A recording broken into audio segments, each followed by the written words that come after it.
கோவையில் மத்திய மாநில அரசுகளை கண்டித்து தமிழக வெற்றிக் கழகத்தினர் ஆர்ப்பாட்டத்தில் ஈடுபட்டிருப்பதை அண்மை செய்தியாக பார்த்து வருகிறோம். இதுகுறித்து முழுமையான விவரங்களுடன் இணைக்கிறார் செய்தியாளர் ஞானசேகரன். வணக்கம் ஞானசேகரன், விவரங்கள் என்ன பதிவு செய்யுங்க. வணக்கம் திவ்யா. வீட்டு உபயோக சமையல் எரிவாயு சிலிண்டர் விலை ரூபாய் 50 அதிகரிக்கப்பட்டுள்ளது.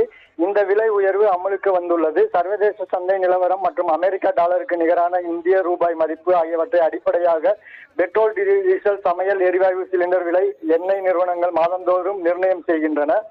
கடந்த 2024 மார்ச் 8ஆம் தேதி மகளிர் தினத்தை முன்னிட்டு வீட்டு உபயோக சமையல் எரிவாயு சிலிண்டர் விலை 100 குறைக்கப்பட்டது. இதனால் சிலிண்டர் விலை ரூபாய் 918 இருந்து ரூபாய் 818 குறைந்தது. கடந்த ஓராண்டில் வர்த்தக சிலிண்டர் விலை உயர்த்தப்பட்ட நிலையிலும் வீட்டு உபயோக சிலிண்டர் விலை உயர்த்தப்படாமல் இருந்தது. இந்நிலையில் வீட்டு உபயோக சிலிண்டர் விலை மத்திய அரசு உயர்த்தி உள்ளது.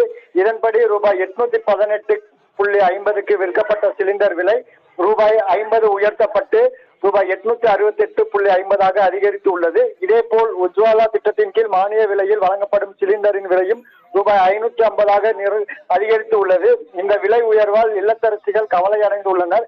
இந்நிலையில் கோவை செஞ்சிலுவை சங்கம் முன்பு எரிவாயு சிலிண்டர் விலை உயர்த்திய மத்திய அரசை கண்டித்தும் மானியம் வழங்குவதாக கூறி வழங்காத மாநில அரசை கண்டித்தும் எரிவாயு கேஸ் சிலிண்டரை பாடை கட்டி கண்டன ஆர்ப்பாட்டத்தில் நூற்றுக்கணக்கான தாவேகா கட்சியினர் ஈடுபட்டு வருகின்றனர். திவ்யா. ஞானசேகரன், விவரங்களுக்கு நன்றி.